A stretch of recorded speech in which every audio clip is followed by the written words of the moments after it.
एक तो जो टूल कर्नल मैंने मिस किया था उसको मैं आपके साथ डिस्कस करूंगा। उसके बाद आज हम टेक्स्ट टूल को, ये जो हमारे पास टेक्स्ट टूल्स हैं ना, इनको हम पढ़ेंगे और नेक्स्ट हम इंशाल्लाह प्रैक्टिस करना भी स्टार्ट कर देंगे। अब तो कल मैंने ना एक टूल आपको पढ़ाया था, ये वाला पेंसिल टूल। यहाँ पे मैंने ना एक ऑप्शन ये था option fill new pencil strokes. ये मेरे माइंड से निकल गया था कि ये क्या काम करता है। अभी मैं फिल कलर नहीं ले रहा, ठीक है। और यहाँ पे मैं इसको रेड कलर ले रहा हूँ, कोई भी कलर ले ली रेड से। हालांकि यहाँ से मैंने इसको स्विच ऑफ रखा है, मैंने भी इसको चेक नहीं किया, और यहाँ से मैंने फिल कलर लिया है। तो मैं अगर पेंसिल से ड्रॉ करता हूँ तो फिल कलर नहीं आ रहा, क्योंकि मैंने वहां से पीछे से ऑफ करके रखा हुआ है। तो इसका बेनिफिट ये है कि अगर मैं इसको ऑफ रखता हूं तो मैं अगर फिल कलर ले भी लिया है तो फिर भी शो नहीं होगा। लेकिन अगर मैं चाह रहा हूं कि अगर मैंने फिल कलर लिया है तो शो हो, तो मैं फिर इसको चेक करूंगा, ताकि अगर मैं फिल कलर लेता हूं तो मुझे शो हो। ठीक है, ये देखिए मैंने इसके अंदर फिल कलर ले लिया, अब मैं ड्रा करता हूं तो वो शो होगा। तो बस मैंने उसको अनचेक करने से ये होता है कि मैं फिल कलर ले भी लूं फिर भी अप्लाई नहीं होगा। अब क्लियर हुआ। उसके बाद नेक्स्ट हमारे पास यहाँ पे ना कुछ टूल्स हैं, ठीक है, ये वाले टेक्स्ट को यूज करने के।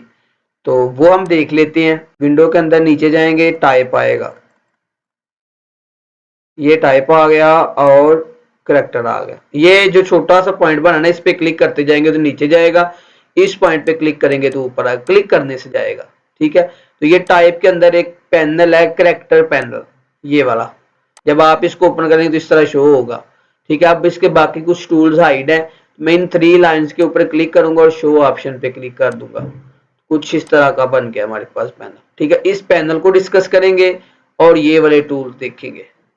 ठीक है, तो सबसे पहले क्या करते हैं, मैं यहाँ से टाइप टूल लेता हूँ, हम दोनों को मिक्स करके सीखेंगे कि किस तरह यूज करें। मैंने यहाँ से टाइप टूल लिया, इसके ऊपर जब मैं राइट क्लिक करूंगा तो ये मेरे पास पैनल शो हो जाएगा। ये देखिए, ये एक एरो आ रहा है ना, इसके ऊपर जब मैं क्लिक करूंगा तो ये वाला पैनल सेपरेट होकर आ जाएगा। ठीक है, इसको बंद करता हूँ, दोबारा यहाँ पे राइट क्लिक करता हूँ तो इसको देख लेता हूँ। यहाँ पे देखिए, अब ये टाइप टूल है, इसको लूंगा और देखिए मेरा कर्सर चेंज हो गया। अब इसके एक बॉक्स बना हुआ आ रहा है। ठीक है, अब यहाँ पे ना 2 तरह की चीजें हैं। अगर मैंने टेक्स्ट लिखना है सिंगल लाइन, तो मैं क्या करूंगा, एक दफा क्लिक कर दूंगा। कुछ मेरे पास बाय डिफॉल्ट वर्ड लिखा आ रहा है, लोरम इप्सम। ठीक है, मैंने कुछ भी नहीं करना, मैंने क्लिक करने के बाद अपना टेक्स्ट लिखना स्टार्ट कर देना है। मैं लिखता हूं इस सास lab is learning place for like minded people. ठीक है, ये मैंने एक टेक्स्ट लिख दिया। अब जब मैंने टेक्स्ट लिख दिया, टेक्स्ट लिखने के बाद मैंने सिलेक्शन टूल पे क्लिक करना है। ये वाला स्टेप मैं एक दफा फिर रिपीट करता हूँ। मैंने क्या करना है, इस पे राइट क्लिक करना है, ये टाइप टूल लेने हैं। टाइप टूल लेने के बाद मेरा कर्सर चेंज हो जाएगा। अभी देखिए सिलेक्शन के साथ मेरा कर्सर हो रहा है, जो ही मैं टाइप टूल के ऊपर जाऊंगा मेरा कर्सर चेंज हो जाएगा। अब मैंने अगर एक सिंगल लाइन लिखनी है तो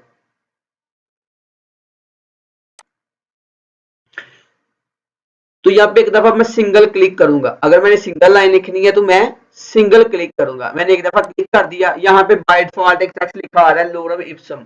मैंने कुछ भी नहीं करना, क्लिक करने के बाद मैं डायरेक्ट लिखना स्टार्ट कर देना। ठीक है, यहाँ पे लिखना स्टार्ट कर देते, सास लैब इज लर्निंग प्लेस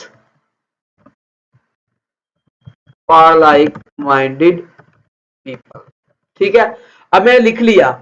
अब मैं लिखने के बाद इधर उधर क्लिक नहीं करना, ये याद रखना है। इधर उधर करेंगे तो मसला आएगा। वो क्या मसला आएगा मैं दोबारा उसको रिपीट करके आपको समझाता हूँ। पहले इसको देख ले कि जब आपने अपना टेक्स्ट एक लाइन में लिख लिया तो आपने सिलेक्शन टूल के ऊपर चले जाना है। सिलेक्शन टूल के ऊपर क्लिक कर देना, ये एक बॉक्स बन जाएगा जिस तरह एक शेप बनती थी। अब मैं इसको मूव कर सकता हूँ, ये देखिए। ठीक है, अब अगर इस यहाँ पे आपने लिख लिया और इधर उधर क्लिक करेंगे तो कभी इस तरह ओपन हो जाता है, कभी इस तरह कुछ चीज बन जाती है। तो आपने क्या करना है, आपने इससे ग्रेज करना है। ये अभी आपको ना बाद में समझ आ जाएगी ये क्यों नहीं करना। ठीक है, तो आपने ये फोकस रखना है, जब आपने एक लाइन लिख ली तो लिखने के बाद आपने यहाँ पे सिलेक्शन टूल पे चले जाना है, ताकि इसको आप एक बॉक्स के अंदर क्या लेके बन जाएगा, हमारे पास एक बॉर्डर बन जाएगा। ठीक है, अब देखें, अब अगर मैंने इसके अंदर 2 लाइनें लिखनी है, मैंने ये एक लाइन लिख ली, एंटर प्रेस करूंगा, दूसरी लाइन लिख दूं, जिस तरह हम normally Microsoft Excel, Microsoft Word के अंदर या किसी और कह लें टूल के अंदर हम लिख रहे होते हैं। तो मैं यहाँ पे लिख लेता हूँ लोकेशन ऑफ एसास लैब इज इन नारोवाल। ठीक है, ये मैंने 3 लाइनों में लिख दिया। तो अगर मैंने लाइनें इंक्रीज करते जाना है तो मैं इसको क्या करूंगा, एंटर प्रेस करके नीचे लिखते जाऊंगा और मैं यहाँ पे सिलेक्शन टूल ले लूंगा और ये वाला हो गया। ठीक है, अब यहाँ पे एक चीज याद रखनी है, मैंने टेक्स्ट लिख लिया।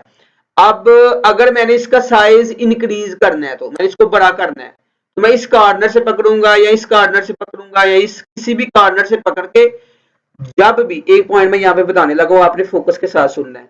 जब भी आपने टेक्स्ट का साइज इंक्रीज करना है, मतलब टेक्स्ट को बड़ा करना है, तो आपने शिफ्ट प्रेस करके करना है। शिफ्ट प्रेस करना है, फिर क्लिक करके ड्रैग करना है। दोबारा सुन लें कि जब भी आपने टेक्स्ट का साइज इंक्रीज करना है, मतलब टेक्स्ट को बड़ा करना है, आपने शिफ्ट के साथ करना है। ये देखिए शिफ्ट के साथ, अगर मैंने शिफ्ट प्रेस किया हुआ, साथ में क्लिक करके किसी भी जगह से पकड़ के ड्रैग कर रहा हूं, ये देखिए इस तरह शिफ्ट के साथ। ठीक है,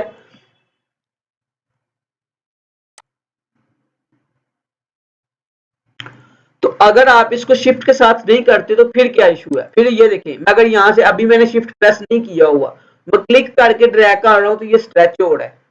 ठीक है, अगर मैं यहां से पकड़ कर रहा हूं फिर भी स्ट्रेच हो रहा है। कंट्रोल जी कर रहा हूं मैं, अब इसको मैं इस तरह कर रहा हूं तो फिर भी स्ट्रेच हो रहा है, तो इसका ना हुलिया ही बिगड़ जाता है। ये देखिए, तो आपने क्या करना है, जब भी टेक्स्ट का साइज इंक्रीज करना है या डिक्रीज करना है, दोनों में से कुछ भी करना है, इंक्रीज करना है या डिक्रीज करना है, तो आपने किसी भी पॉइंट से पकड़ के शिफ्ट के साथ इसको इंक्रीज करना है। देखिए मैंने, अगर मैं चाह रहा हूं मेरी यहां से अलाइनमेंट खराब ना हो, मैं क्लिक करके यहां से ड्रैग करूंगा।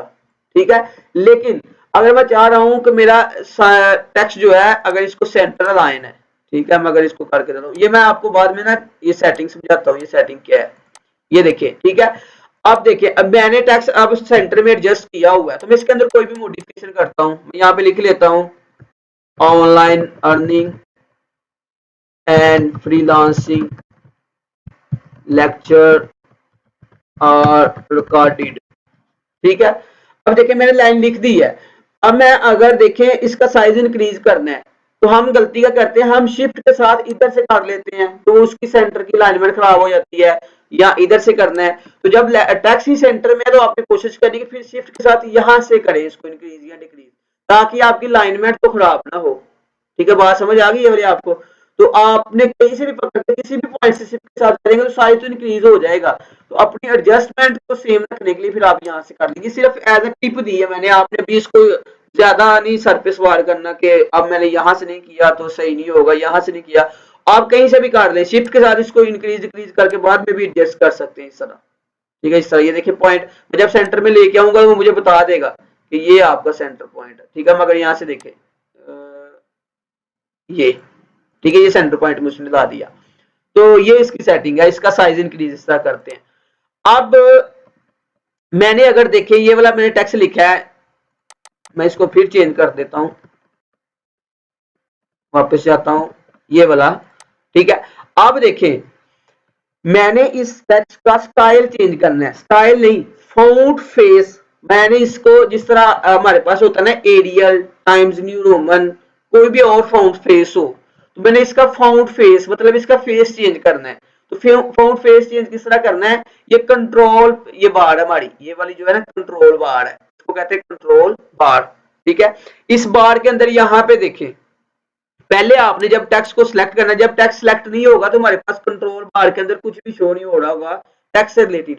तो ही मैं इसके ऊपर क्लिक करता हूं या मैं इसको इस तरह क्लिक करके ड्रैग करके सिलेक्ट करता हूं, देन मेरे पास उसकी सेटिंग शो हो जाएगी। ठीक है, शो होने के बाद अब देखिए इसका मगर फाउंट फेस चेंज करना है तो मैं इस एरो पे क्लिक करूंगा। ठीक है, तो ये देखिए मैं जब जिस इसको यहां से मैं स्क्रॉल करता जाता हूं, ये स्क्रॉल नहीं करना आपने, सिर्फ क्लिक करके ड्रैग नहीं करना, ये व्हील को घुमाना है माउस के को, तो आपके पास डिफरेंट फाउंट फेस आ जाएंगे। ठीक है, ये देखिए ये इस तरह। तो आपने चेक कर लेना कि कौन सा बेहतर है।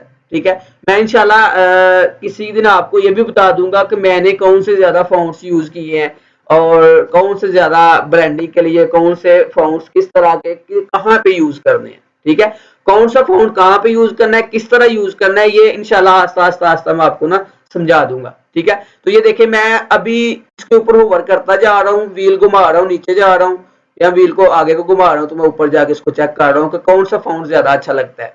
अच्छा, यहाँ पे ना एक और चीज भी आपको बतानी है, जिसके पास पोर्टेबल वेरिएंट है ना लिस्टेटर का, उसका इस तरह होवर करके तो वो चेंज नहीं होगा, ये कंफ्यूज नहीं होना उन्होंने, क्योंकि वो ओल्ड वेरिएंट है 2014 का, तो इसलिए वो चेंज नहीं होगा। तो जिसके पास 2020 वेरिएंट है या 2018 कोई भी है, 16 17 18 या 20 22 24 जो भी चल रहा है वेरिएंट उसके पास, इस तरह होवर करते जाएंगे, स्क्रॉल करके आप चेक कर लेना कि कौन सा फॉन्ट ज्यादा बेहतर है। ठीक हो गया। तो आप लोगों के पास इतने ज्यादा फॉन्ट शो नहीं होंगे, ये वाले जो अभी मैंने दिखाए हैं ना इतने नहीं शो होंगे, लेकिन बहुत अच्छे अच्छे आपके पास यहाँ पे फॉन्ट शो हो जाएंगे। हम अपनी मर्जी से भी ये वाले फॉन्ट इंस्टॉल कर सकते हैं इसके अंदर। वो किस तरह कर दें वो इंशाल्लाह हम फर्दर आगे जाके डिस्कस करेंगे कि हमने अपनी मर्जी से कस्टम फॉन्ट किस तरह ऐड करने हैं। ठीक है, तो जितने अभी उन्होंने बाय डिफॉल्ट दिए हुए वो आपने यूज कर लेने हैं। ठीक है जी, यहां से आप उसका फॉन्ट फेस चेंज कर सकते हैं। अब उसके बाद नेक्स्ट एक बॉक्स आ रहा है जिसके अंदर लिखा हुआ है फॉन्ट स्टाइल। यहाँ पे देखें, ये font family set of font family font face जिसको कहते हैं, ये है फॉन्ट स्टाइल। एक फॉन्ट की डिफरेंट आगे कह लें कि टाइप होती है, कैटेगरी होती है। जिस तरह ये देखें, ये मैंने बीबर्स न्यू रेगुलर फॉन्ट का नेम है, ये फॉन्ट फेस का नेम है, और ये उसके आगे है रेगुलर। अब देखें यहां से अगर मैं एरियल सेलेक्ट कर लेता हूँ या माउंटसेरेट सेलेक्ट कर लेता हूँ, यहाँ पे देखें अभी मैंने इसको सेलेक्ट किया और यहाँ से उसकी सब कैटेगरी मतलब टिन होगा, लाइट होगा, बोल्ड होगा, एक्स्ट्रा बोल्ड होगा, ब्लैक होगा। ये देखिए इसकी डिफरेंट ना कह ले के वेट है, ये वेट होता है उसका, तो वो अटैलिक होगा, बोल्ड होगा, जो उसके वेट है। ये हर फाउंट का सब कैटेगरी नहीं होती, या कह ले कि हर फाउंट के मल्टीपल स्टाइल नहीं होते। ये फाउंट एक ही आप अगर गौर करें, लेकिन कुछ थिन है, कुछ लाइट है, कुछ कह लें बोल्ड है, कुछ एक्स्ट्रा बोल्ड है, कुछ मीडियम है, कुछ अटैलिक है, तो सबके ये कह लें कि आगे उसके स्टाइल है। ठीक है, और ये फाउंट फेस का ये नाम होता है, मतलब माउंट सेरेट अब डिफरेंट नाम के फाउंट्स है। ठीक है, तो वो भी इंशाल्लाह हम डिस्कस करेंगे। तो ये उसका कह ले कि सब कैटेगरी कि वो किस तरह काम नहीं रखना है। ठीक हो गया। ये अभी आप इस तरह समझ लें, इंशाल्लाह और आगे जाके इसको ज्यादा ब्रीफली समझा दूंगा तो आपको बेहतर समझ आ जाएगी। ठीक हो गया जी। अब ये वाला जो हमारे पास है ना, ये हमारे पास कह लें कि साइज है उसका। ये देखिए मैं इसके ऊपर ओवर करता जाऊंगा, मुझे साइज इंक्रीज करता जाएगा। ठीक है, अब दूसरा तरीका ये भी है कि यहाँ पे आना है, इस एरो के साथ उन्होंने प्रीसेट्स बनाए हैं, बाय डिफॉल्ट है। यहाँ पे देखें, इस साइड पे आए, लेफ्ट साइड पे, तो ऊपर वाले एरो से इंक्रीज होगा, नीचे वाले से एरो से एक एक पॉइंट इंक्रीज होता जाएगा। ठीक है, अब यहाँ पे आप खुद भी लिख सकते हैं, मैं यहाँ पे लिख देता हूँ 36 और एंटर प्रेस कर देना, ये साइज इंक्रीज हो जाएगा। ठीक है, अब देखें यहाँ पे आपने नजर रखनी है, यहां से मैं इसका साइज शिफ्ट के साथ डिक्रीज कर रहा हूँ, ये डिक्रीज मैंने किया, यहां से भी चेंज हो गया। अभी मैं इसको यहाँ से शिफ्ट के साथ इंक्रीज करता हूँ तो यहाँ पे भी इंक्रीज हो जाएगा। तो आप यहाँ से भी इसको चेंज कर सकते हैं, या आप मैनुअली भी इसको इस तरह चेंज कर सकते हैं। ठीक है जी, यहां तक आपको अगर समझ आ गई है कुछ सेटिंग्स जो मैंने अभी तक आपको टेक्स्ट टूल की बताई हैं, तो मुझे जल्दी से माइक ऑन करके बता दिए, हैंड रेज करके बता दें। अच्छा जी, उसके बाद अब मैंने ये आपको दो तीन चीजें बताई हैं, फाउंट फेस, उसकी फाउंट स्टाइल और साइज, कि हमने किस तरह इसको चेंज करना है। आप अगर इस पैनल के ऊपर आ जाए, ये जो मैं पैनल अभी ओपन किया, ये पैनल आता कहां से आखिर, विंडो के अंदर जाना है। मैं दोबारा रिपीट करता हूँ, ये टाइप के अंदर जाना है। अगर समटाइम्स आपके पास ये टाइप वाला शो नहीं हो रहा था, कुछ इस तरह होता है आपके पास। ठीक है, कुछ इस तरह, तो आपने क्या करना है, इस बटन जो नीचे वाला एरो बना है इसके ऊपर क्लिक करते जाना है, जब तक वो टाइप ना आइए, टी वाले के अंदर आ रहा होगा टाइप, और यहाँ पे आ रहा है करेक्टर। इसकी शॉर्टकट की है कंट्रोल टी, ये भी प्रेस करके आप पैनल को शो करवा सकते हैं। ठीक है, इसके ऊपर दोबारा क्लिक कर देंगे, वो चला जाएगा। अभी मैं कंट्रोल टी प्रेस करता हूँ, दोबारा शो हो जाएगा। सॉरी। अच्छा ये देखें, अब इसको मैं हाइड कर दूं, आपके पास कुछ इस तरह का शो हो रहा होगा। आपने क्या करना है, इन 3 लाइंस पे क्लिक करके इसको शो कर लेना, ये आपके पास शो हो जाएगा। अब देखिएगा, इसको सिलेक्ट रखना है जब आपने इसके ऊपर काम करना है। मैंने इसको सिलेक्ट रखा, यहाँ पे आए, यहाँ पे देखिए वही माउंट सेरेट, यहाँ पे वो सेम चीज है। अगर इसका स्टाइल देखिए वो भी सेम चीज है यहाँ पे। अब उसके बाद ये साइज है, यहाँ पे देखिए मैं साइज इंक्रीज कर रहा हूँ, डिक्रीज कर रहा हूँ, ये वही सेटिंग है जो यहाँ पे है। ठीक है, अच्छा ये 3 चीजें तो आपको समझ आ गई, एक ये और तीसरी ये साइज। अब उसके बाद हम आगे बात करते हैं, ये लेडिंग। ठीक है, अभी इसके ऊपर नहीं आते लैडिंग। चलो ये भी बता देता हूँ लैडिंग क्या है। ये देखें, ये 3 लाइनें मैंने लिखी है। लैडिंग होती है कि 2 लाइनों के दरमियान स्पेस कितनी होगी। तो आपने क्या करना है, इस एरो पे क्लिक करना है। देखें यहाँ पे ऑटो है, तो मोस्टली हम ऑटो पे ही रख रहे होते हैं, क्योंकि हमें जब हम देखें अभी यहाँ पे आ रहा है 26.4। अब जब मैं इसका साइज इंक्रीज करता हूँ ना, तो ये भी चेंज हो रही है। तो इसका बेनिफिट क्या है, ऑटो पे रखने का बेनिफिट क्या है। अब ये तो समझ आ गई होगी कि लैडिंग जो होती है वो 2 लाइनों के दरमियान स्पेस को मैनेज करने के लिए यूज हो रही होती है। ठीक है, अभी ऑटो पे है। अभी अगर मैं इसको कर देता हूँ, ये देखिए इसको एडजस्ट कर देता हूँ 21 पे। मैंने अभी इसको ऑटो पे नहीं रखा, मैंने 21 पॉइंट फिक्स कर दिया। ठीक है, अभी मैं अगर इसका साइज इंक्रीज करता हूं इस तरह, ठीक है,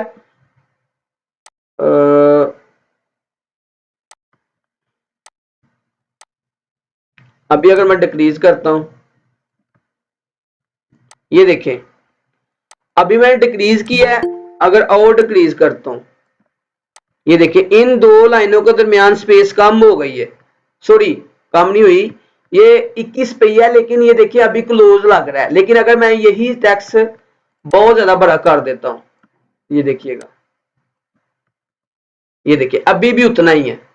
ठीक है, तो इसका ऑटो पे रखने का क्या बेनिफिट है। जब मैं इसको ऑटो पे रखूंगा, तो अब देखें जब मैंने इसको ऑटो पे किया, उसने उसके मुताबिक एडजस्ट कर दिया, यहाँ पे स्पेस इंक्रीज कर दी। अब मैं अगर इसका साइज छोटा करता हूं, ये देखिए अब उसने उसके मुताबिक दोबारा एडजस्ट कर दिया यहां से मैनुअली। लेकिन अगर इसको मैं फिक्स कर देता हूं, फिर मेरे लिए ये मसला होगा कि जब मैं इसको इंक्रीज करूंगा, तो सम टाइम वो चेंज नहीं होगा, वो जितना मैंने इसको फिक्स कर देना वो वही रहेगा। ये अगर मैं यहां से इसको कर देता हूं 24, ठीक है, इसका साइज इंक्रीज करता हूं, ये देखें वो 24 ही रहेगा। लेकिन ये देखें, आपको आई होप सो कि अब समझ आ जाएगी।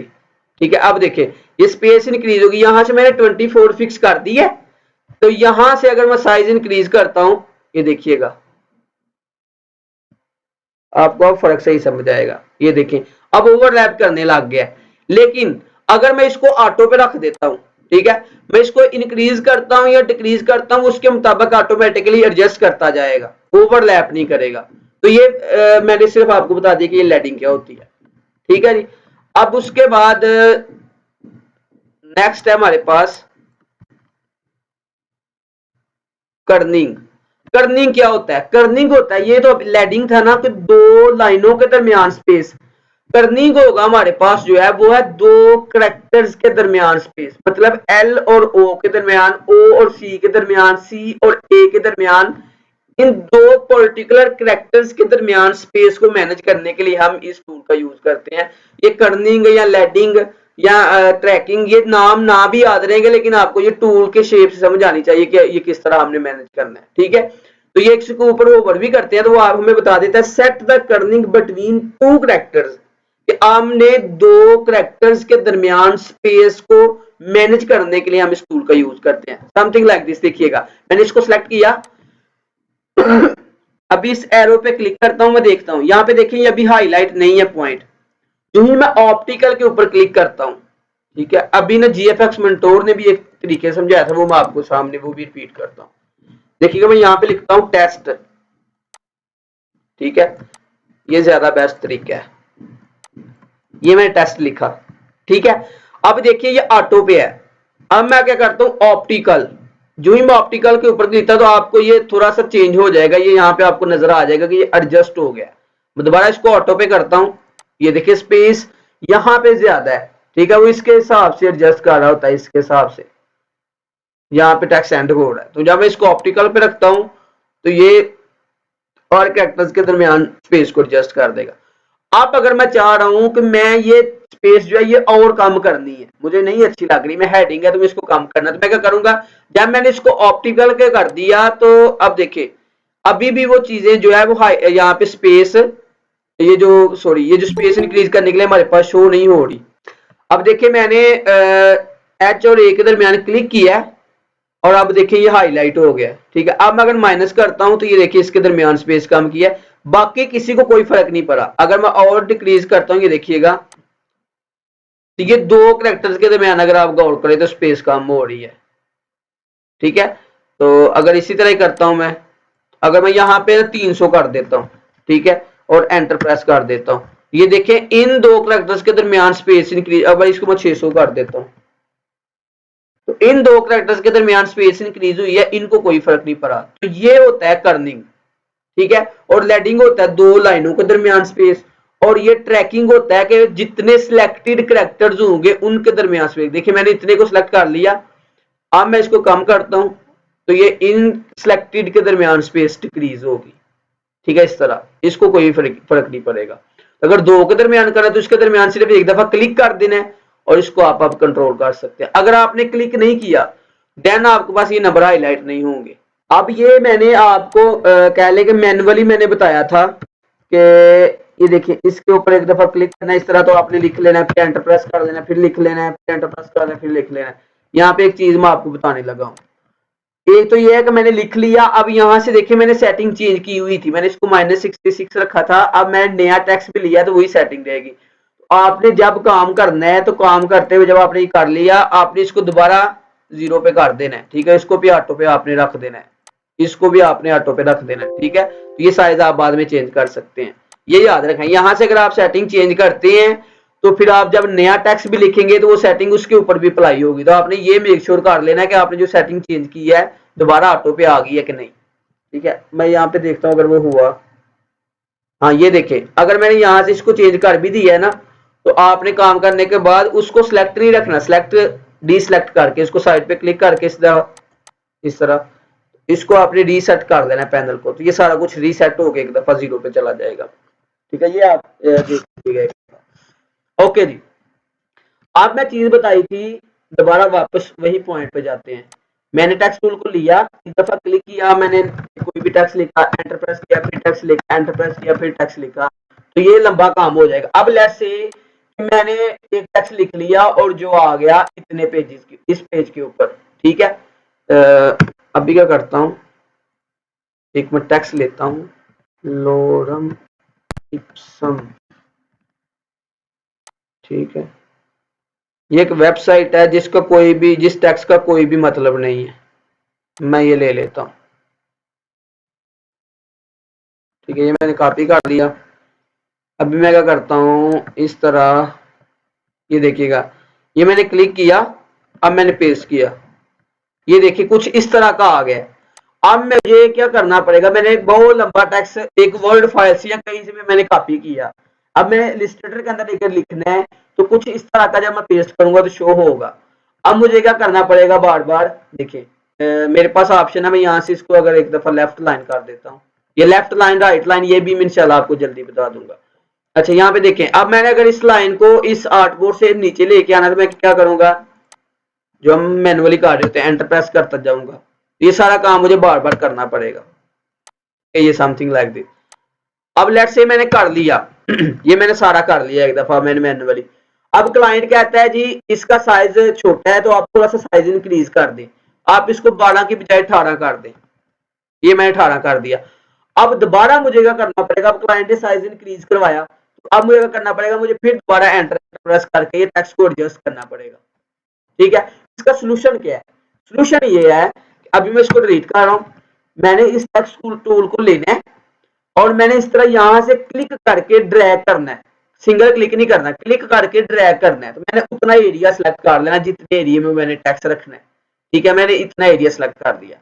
अब ये डमी टेक्स्ट उसके अंदर आ गया है, ठीक है। अब देखिए मैं अगर इस टेक्स्ट को कॉपी करके कंट्रोल सी करता हूं और यहाँ पे आता हूं और यहाँ पे कंट्रोल वी प्रेस करता हूं, आप गौर करें कि उतने एरिया के अंदर ही मेरा टेक्स्ट आया। आप देखें यहाँ पे एक प्लस का आइकन आ रहा है, अगर आप गौर करें यहाँ पे, ठीक है, वो क्यों आ रहा है, ये प्लस का आइकन मुझे बता रहा है कि अभी जो टेक्स्ट आपने यहां से ला के पेस्ट किया इसके अंदर, वो वाला टेक्स्ट अभी और भी है जो यहाँ पे शो नहीं हो रहा, क्योंकि आपने जो बॉक्स ड्रैग करके बनाया है उतने एरिया में जितना टेक्स्ट पॉसिबल था वो हमने ऐड कर दिया, अभी और टेक्स्ट भी है, ठीक है, ये रेड की पॉइंट शो कर रहा है। अब इसका हल क्या है, अब देखिए मैं इसको ड्रैग कर रहा हूं, ये टेक्स्ट ऐड करता जा रहा है, ठीक है, ये देखिए। अब देखिए यहाँ पे भी टेक्स्ट है, रेड आपको छोड़ रहा है, जो ही मैं थोड़ा सा नीचे होता हूँ वो टेक्स्ट जब खत्म होता है तो वो रेड वाला पॉइंट भी खत्म हो जाता है। अब देखें, अब अगर क्लाइंट कहता है इसका साइज इंक्रीज कर दो, तो साइज इंक्रीज उतने एरिया में ही होगा। और इसको मैं अभी नीचे को ड्रैग कर सकता हूँ, कुछ इस तरह आप इसको एडजस्ट कर सकते हैं। ठीक है, आप अगर यहां से पकड़ के इसको ड्रैग करते हैं तो ये देखिए उसको एडजस्ट कर रहा है ऑटोमेटिकली। लेकिन अगर मैंने एक सिंगल लाइन लिखी है, तो मैंने कोई भी लाइन लिखी है या एंटर प्रेस करके फिर मैंने को लाइन प्रेस करके इस तरह। ठीक है, अब देखिए अगर मैं इसको पकड़ के इस तरह करता हूं ये स्टैचू होगा।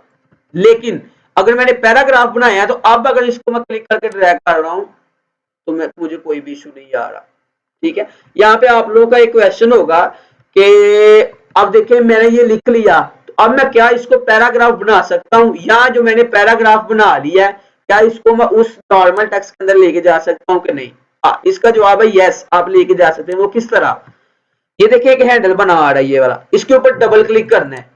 ठीक है, अब देखिए वो नॉर्मल शेप के अंदर ले गया। अब मैं अगर इसको क्लिक करके ड्रैग करता हूँ तो वो उसको स्ट्रेच ही करेगा, उसको एडजस्ट करने की बजाय। ठीक है, अब अगर मैं दोबारा इसके ऊपर डबल क्लिक करता हूं, ठीक है, अब पैराग्राफ बन गया। अब देखिए ये उसने एडजस्ट कर दिया।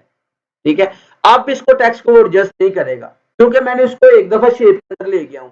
लेकिन अगर आपने इसको दोबारा उसी शेप में लाना है, मतलब एडजस्टमेंट में, तो आपको दोबारा फिर वो टेक्स्ट कॉपी करना पड़ेगा। फिर आपको इसके अंदर डबल क्लिक करना है, कंट्रोल ए प्रेस करना है और कंट्रोल बी प्रेस करना है और इसके अंदर आ जाएगा। अब आप इसको कुछ इस तरह ड्रैग करके एडजस्ट कर सकते हैं। सॉरी, ये सिंपल था, अब भी मुझे ड्रैग करना है इस तरह। ठीक है, और कंट्रोल बी प्रेस करना है और इसको एडजस्ट कर देना है। ठीक है, तो जब ज्यादा लंबा टेक्स्ट हो तब हम यूज करते हैं, या इसको दूसरी कंडीशन के अंदर हम कब यूज कर रहे होते हैं। मैं यहाँ पे क्या करता हूँ, आर्टबोर्ड टूल लेता हूँ। ठीक है, और इस आर्टबोर्ड की एक दफा कॉपी ले लेता हूँ इस तरह। आर्ट के साथ मैंने कॉपी ली, साथ मैंने शिफ्ट प्रेस किया हुआ है। ठीक है, इस तरह दोबारा देख लें। अभी सिलेक्शन के थ्रू अभी मैं आर्टबोर्ड टूल के ऊपर आ रहा हूँ। इस आर्टबोर्ड को आपने सिलेक्ट करना है, आल्ट प्रेस करना है, क्लिक करके ड्रैग करना है इस तरह। ठीक है, अभी इसको मैं डेल कर देता हूँ टेक्स्ट को। अभी ये देखिए मेरे पास ये टेक्स्ट है। अब इसके अंदर यहाँ एक प्लस का आइकन आ रहा है, आपने क्या करना है, इस प्लस के आइकन के ऊपर एक दफा क्लिक कर देना है। ठीक है, जो ही क्लिक करेंगे तो ये देखिए मेरे कर्सर के साथ कुछ टेक्स्ट आ रहा है। अब मैंने क्या करना है, मैंने यहां से ही क्लिक करके इस तरह ड्रैग करना है, तो ये मेरा टेक्स्ट आ गया। अभी भी और टेक्स्ट है तो मैं क्या करूंगा, इस टेक्स्ट के ऊपर क्लिक करना है।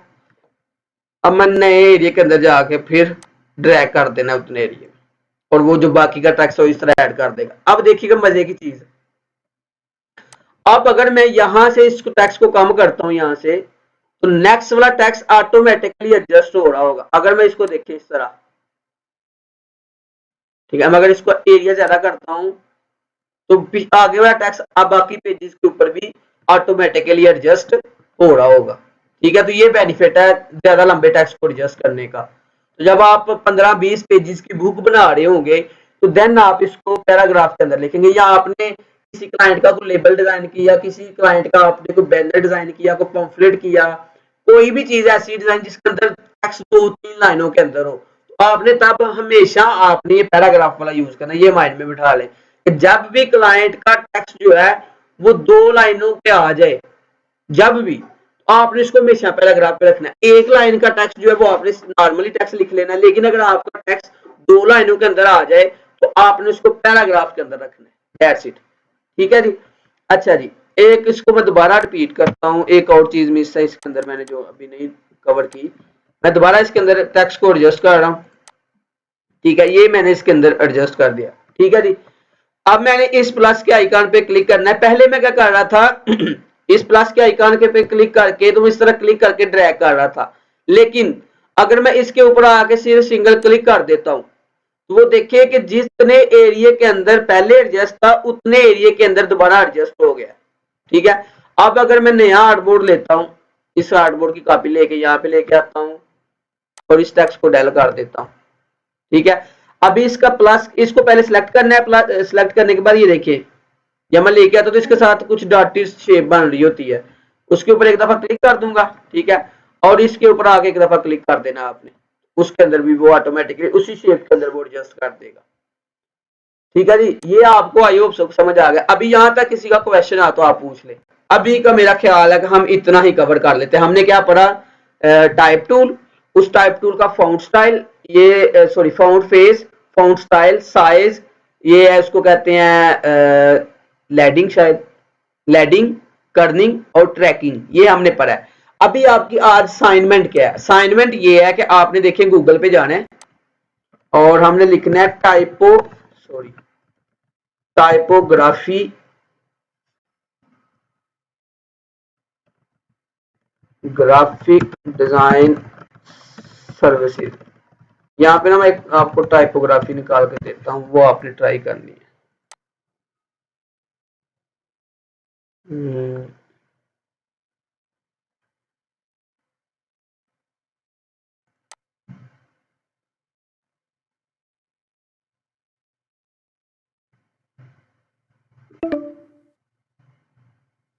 ये सिर्फ मैं अभी इतना लिखता हूँ, टाइपोग्राफी। चलिए ये आ गया।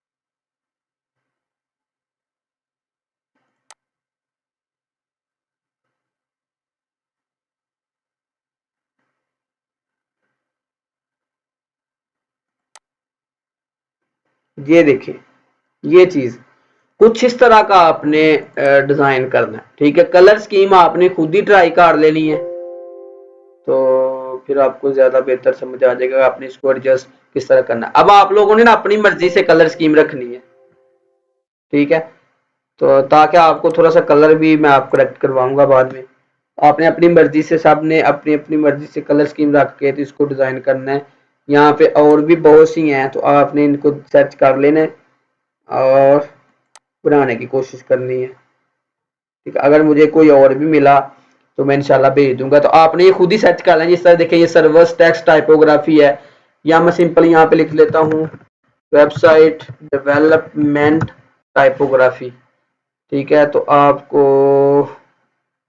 ये देखें ये मिल जाएगी। इसके नीचे हम आएंगे तो यहाँ पे और भी मिलेगी। ये आ गया, यही ज्यादा अच्छा है। ठीक है, इसको मैं सेव कर देता हूँ, तो मैं ये ग्रुप में भेज दूंगा। तो आपने कुछ इस तरह बना के ना, तो ग्रुप के अंदर तीन तीन डिजाइन भेजने हैं। ठीक है, कलर स्कीम आपने अपनी मर्जी से यूज कर लेनी है। तो कुछ इस तरह का आपने ट्राई करना है। ठीक है, तो आई होप सो कि आपको काफी हद तक समझ आ गई होगी। आप इस लेक्चर को एक दफा दोबारा रिवाइज कर लीजिएगा और ये असाइनमेंट करिएगा, तो इंशाल्लाह आपको ज्यादा बेहतर समझ आ जाएगी। ठीक है, किसी का क्वेश्चन है तो हैंड रेज कर लें या माइक ऑन कर लें। जी जी। अस्सलाम वालेकुम सर। वालेकुम सलाम। सर ये जो आपने टेक्स्ट असाइनमेंट दी है सर, इसमें तो डायरेक्शन चेंज है, तो वो हम चेंज कर लेंगे? डायरेक्शंस वगैरह टेक्स्ट की चेंज है बीच में। ओके, वो मैं आपको जिस तरह हम शेप का डायरेक्शन कर रहे थे ना, सेम वही इसके अंदर भी होगा। जी देखिए जी। मैंने अगर एक लाइन लिख ली, मैंने लिख दिया एहसास लैब। ठीक है, सिलेक्शन टूल पे गया, सेम वही चीज है। यहाँ पे देखें जिस तरह शेप को मैं रोटेट कर रहा था, मैं इसको चेंज कर सकता हूँ। अब देखिए मैं अगर इसको इस तरह करता हूँ तो रैंडमली होगा, लेकिन अगर मैं शिफ्ट को प्रेस करके करता हूँ तो ये देखिए 45 पे इसको रोटेट करेगा। शिफ्ट मैंने प्रेस किया हुआ, साथ वो एंगल भी बता रहा है मुझे। ठीक है, तो आप इस तरह इसको कर सकते हैं। इस तरह करके शिफ्ट के साथ आपने साइज को इंक्रीज कर देना। अब देखिए इसको किया मैंने, यहाँ पे नॉर्मल लिख लिया। ठीक है, तो इसको इस तरह एडजस्ट कर दिया, इसको शिफ्ट के साथ छोटा कर दिया। बात समझ आ गई आप? Okay sir, thank you. Okay, आप लोग फिर असाइनमेंट करिएगा। सी यू टुमारो इंशाल्लाह। अल्लाह हाफिज।